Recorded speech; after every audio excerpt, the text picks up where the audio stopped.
If you recall my last video on bad SNES fighting games, you might have noticed a few titles missing from it. Well, the thing is that Nintendo's little 16-bit console that absolutely could happened to be home to a lot of fighting games. Some really good and are so fondly remembered that they get released on competing hardware 3 decades later, and some that are so bad that it goes against the Geneva Convention to ask your friends to play them with you. Yeah, you knew there had to be a second part to this. The thing is, the Super Nintendo had so many games, so many, especially fighting games. It would be impossible to cover every single one of them in one go. So, this is part 2 of bad Super Nintendo fighting games that time forgot. Now you might know that I'm a bit of a weeb. I love me some good old Japanimation. Big saucer eyes, exaggerated muscles, stupidly long fights that last 20 plus episodes despite the fact that the villain said that it would only be 5 minutes until the planet blew up. You fucking lied to me, Frieza. Shit like that. Anime tends to work pretty well when put into the context of a fighting game. Heck, we've seen quite a few instances of anime becoming some of the best fighting games ever made, with the likes of Dragon Ball FighterZ and Tatsunoko vs. Capcom. With this being said, you would think that a show like Fist of the North Star would make for a great fighting game. And it did, on the PS2. We have Fist of the North Star 7? Yeah, there was 6 other games before this one, and this is supposed to be the best one. And I think the first couple were actually turn-based RPGs. Have you ever heard of a franchise just changing genres right in the middle? Like, imagine if instead of being a kick-ass role-playing game, we had a Final Fantasy game that was an MMO, or a piss-poor Devil May Cry. What a horrible world that would be. The game has a story mode, but since the entire game is in Japanese, a language I can only barely speak and cannot read whatsoever, we're not going to touch on that. Thankfully, this game breaks the mold of the first 2 in the last video by at least offering a standard arcade ladder. Fist of the North Star 7 is a very simple 4-button fighter. 2 punches, 2 kicks, back blocks, and up jumps. Honestly, I wasn't expecting that. Movement is super slow and janky, and to be honest, this game has some absolutely horrible animation. You'll also be shocked to know that this game actually does have a mechanic. A single one. It's this OP meter, which is used up by your supers, as well as a barrier move, which is the only way to defend against the plethora of unblockable specials this game has that you can't block by just holding back on the D-pad alone. While technically a much better designed game than something like Street Combat, Fist of the North Star 7 has its own sort of bullshit. For one, the AI really loves to spam its special moves. Every opportunity it gets, even when it's not the right time for it. The CPU will throw out a special move like they have them in fucking Surplus, and you have to find some way to contend with it or get hit. And because so many of them are just straight up unblockable, that means either jumping over it, trying to interrupt it with your own special, which works less than 10% of the time, or countering with your own brand of spam, so much spam that Weird Al Yankovic could write a fucking song about it. The first fight with Hart in the beginning isn't too bad since he's big and doesn't have projectiles, but for whatever reason, he just won't go down. He just won't, die. Your health bar is empty. Just.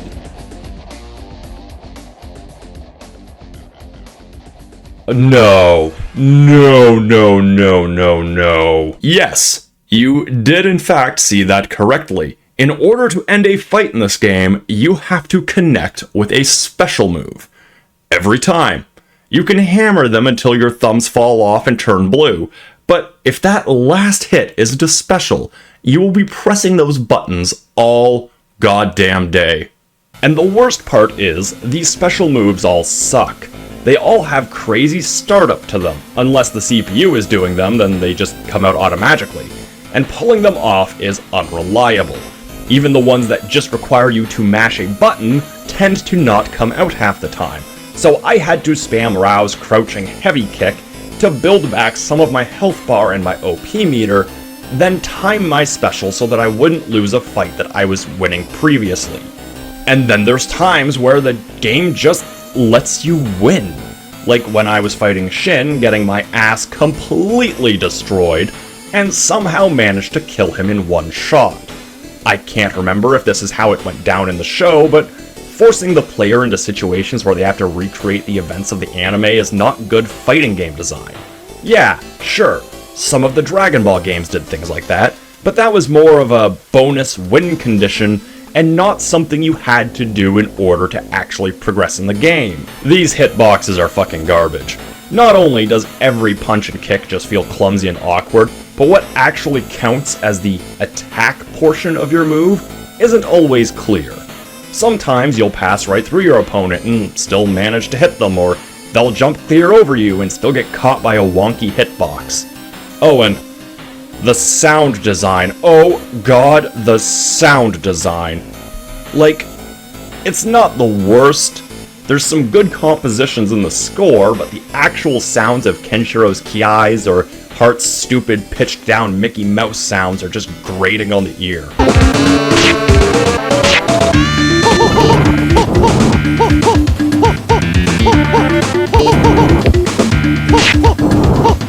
I do like the music that plays on Souther's stage, though. It gives me Mystical Ninja vibes, and anything that makes me think of Goemon is okay in my books. Visually, this game is not very attractive. I mentioned the animation not being great, which is on brand because the anime had pretty spotty animation at times, but every move is stiff and awkward because of it. It looks like there's supposed to be more to each attack, but just isn't for some reason. Oddly, I think the game actually looks really good when not in motion. The sprites are all big and really well detailed for the SNES, especially Kenshiro. But once you put it into motion, yeah, that's gross. I find it hilarious how Rao goes from a 9-foot-tall giant in his intro, but once he takes off his cape, he just shrinks. You can't even say it's from his stance because his knees are barely even bent. Dude just straight up shrinks. The backgrounds are where the game really shines, though. Oh, I'm sorry. Did I say shines? What's the opposite of shines? Dulls? Yeah, that. A lot of the stage backgrounds contain various elements from moments in the show meant to make you stop and go, hey, I remember that part when Kenshiro fought Rei. And some of it's neat in concept, like Rei's sister and Mamiya in the background of Rei's stage, but they look dead and soulless, although, hey, Rei's sister looks great from the neck down. But then we have Kenshiro's stage, and, Lynn, you doing okay, girl? Get into Bart's stash, find some, The worst part about Fist of the North Star 7 is that I do feel there is something here.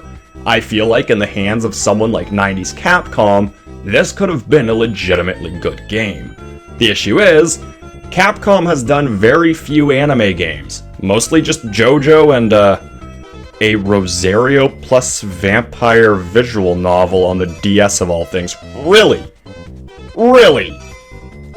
Capcom. In Japan, they have this term for bad games, kusoge. It literally just translates to shitty game. And if this is kusoge, then it's the kusogeest game I've ever played. One game down, 2 more to go. But you see, when something gets popular enough like fighting games were in the early to mid-90s, 2 things start to happen. The first is, you get imitators. Street Fighter got big, so then Mortal Kombat followed suit. Everything had to have a fighting game. From the Teenage Mutant Ninja Turtles, the Power Rangers, Marvel superheroes, it was such a popular genre that every little thing had to weigh in and just do their own take. But then you get the other thing that happens. Parodies. And parodies can range from good to bad, or okay to terrible. On one hand, we have great film parodies like Spaceballs and Robin Hood Men in Tights. On the other is superhero movie and disaster movie. Guess which end of the spectrum Clay Fighter sits on? Clay Fighter is what happens when you have a really good elevator pitch for a game, but then nobody with actual talent to make it. I'll start with the positives. I like the idea. The idea of a fighting game that parodies the over-the-top violence of Mortal Kombat, but with the child-friendly look of one of those Rankin Bass holiday specials, great fucking idea. I would absolutely stab a man for a rank and bass tournament fighter, okay? But we know that will never happen because Heat Miser would be too overpowered. Like Primal Rage, Clay Fighter's cast consists entirely of clay models animated through the magic of stop-motion animation. But instead of Tim Burton's Fatal Fury, what we get is a game that's incredibly confused on what it wants to be. Clay Fighter is a 6-button fighting game, much like Street Fighter. You have your 3 punch and kick buttons, back blocks, up jumps, and at first glance this all sounds fine. But they had no idea what the fuck they were doing in regards to balancing. Or the special moves. For one, special moves have some of the worst, most unintuitive inputs I have ever seen. Some of them use charge inputs, some use regular quarter circles, and some even require you to hold a button while doing the input and then pressing another button. Yes, this is a game where some specials required you to use both negative and positive button inputs, sometimes with the same character. There also isn't very much going on mechanically with Clay Fighter. Combos are, I mean, the game does have a combo system, and if you get good enough, you definitely can pull off some beefy shit, reducing your opponent's health bar to a mere fraction in just a few hits. But outside of that, the game lacks things that had become genre standard at the time. Things like a super meter, which was actually in the beta for this game, or even a short ground dash, which absolutely was becoming a more common mechanic at the time. Instead, what you're stuck with is a rather slow walk towards your opponent, and while you can bump up the game's speed, it's not really designed for it. Also, while the idea of a stop-motion fighting game is good, this game is ugly as fuck. None of the characters look appealing. We have a snowman, Gumby's gay cousin, a blob, an overweight operatic Viking, and a dated reference that was dated even at the time of the game's release, being the major standouts. All of the fighters are hideous to look at, and I don't want to play as a single one of them. You can also see a good amount of whatever backdrop they filmed the models on in the sprites, and while I think it may not be noticeable on a regular old CRT of the time, on a modern display, it just irritates the fuck out of me. Hey, there's characters from Claymates that fly in whenever a round starts. Anybody remember Claymates? No? Just me then. Even worse than the visuals or the gameplay has to be the sound design. It's just full of obnoxious cartoon sound effects, your character almost never shutting the fuck up, and musical nonsense that makes you want to play with the volume turned all the way down. But despite these massive glaring issues, somehow Clay Fighter didn't just get one sequel. No, it became a franchise. It got a sequel on the Super NES and Sega Genesis. It got 2 sequels on the Nintendo 64. Countless attempts to revive it. And even fan games that are honestly much better than the actual game they're trying to pay homage to. And I just think that for a second, it's not fair, okay? Primal Rage sold a shit ton of copies, had a pretty successful toy line, comics, a novel, and its sequel got shit canned, but Clay Fighter, yeah, no, we need more of that. But the worst thing with Clay Fighter is that the sequels are actually not terrible. Still not good, but they are far from the worst fighting games I've ever played, especially 63 1/3 with its more Killer Instinct style approach. Clay Fighter is definitely more mediocre than outright bad, but at least as far as the actual gameplay goes. All of its other aspects, like the visuals and sound design, that just confuses me, weigh the entire experience down a fair bit. Which brings us to our third and final game for the video. A game that truly sucks. Ballz. No, that's the title. It's called Ballz. No, you don't fucking believe me. No, there's a Super Nintendo fighting game called Ballz. I'm not making this up. I wish I was. God, how I wish I fucking was. And initially, I wanted to actually properly segue into this one, but how the fuck am I supposed to do that with a game called Ballz? Ballz! It's a game where all of the characters are made out of fucking balls. Oh, make a drinking game out of this last segment, by the way, people. And oh boy, did they ever make good use of every fucking ball pun that 90s marketing would allow them to get away with. To begin with, Ballz 3D is it's a 3D fighting game. But do not go into this expecting Virtua Fighter. For one thing, tell me, what do you see? No, really, like, I want to know, because I played this game for damn near 2 hours and could not figure out a fucking thing. Everything is incomprehensible. Not like that the moves or anything, any specials are just standard inputs and they work most of the time, but the game is just visual nonsense. You cannot make out what any attack is supposed to be, and while some attacks have, I guess, some sense of impact, most of them either clip through your opponent or are so disjointed and nonsensical that you cannot decipher what's actually going on. Like, I guess this is a punch, I guess this is a kick, and it's because of this sense of not knowing what the fuck is even happening that it's damn near impossible to read your opponent's actions. Like, look at this part here where what is supposed to be a rhinoceros sits on my face until my balls explode. God, what point in my life has led to me having to say those words into a microphone? And if that wasn't bad enough, this game does, yes, use a jump button. Which, okay, that makes sense. It is a 3D fighting game. Now, I do want to stress how impressive such a thing is for the Super Nintendo. You don't typically see a lot of 3D games on the system. Stunt Race FX and Star Fox were about the closest we got to actual polygons on it. And while this isn't technically 3D, all the characters are made up of individual sprites, it's still impressive that this doesn't run like complete ass. I mean, in all technicality, the game is so 3D that it does have 8-way run, years before Soul Calibur ever did. That's right, folks, that means that Namco stole something from Ballz. I can't fucking say that name. Oh my god, I cannot say that name without cracking up. I am too immature. The roster is a complete mess.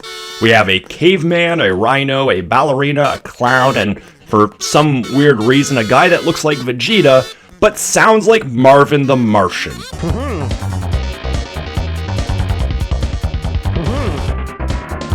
The entire roster feels like it was decided via a game of Mad Libs. If you thought that Street Fighter had some absolutely bonkers-ass character choices like Blanca or Dalsim, yeah, they ain't got shit on Ballz. Every 3 fights gets you a shot at one of the game's bosses, like this ostrich or a kangaroo, and I think the main final boss is like a jester. That's incredibly random. And after winning these encounters, you get a higher rank, which really just means slightly increased damage, and a slight change in colors. But to go with these rewards, you're also punished by getting to play more balls. And if you thought Clay Fighter's sound design was atrocious, get a load of this shit. Oi! Ah! Oi! Ah! Oi! Ah! Oi! Ah! Oi! Ah! Oi! Ah! Oi! Ah! Ray!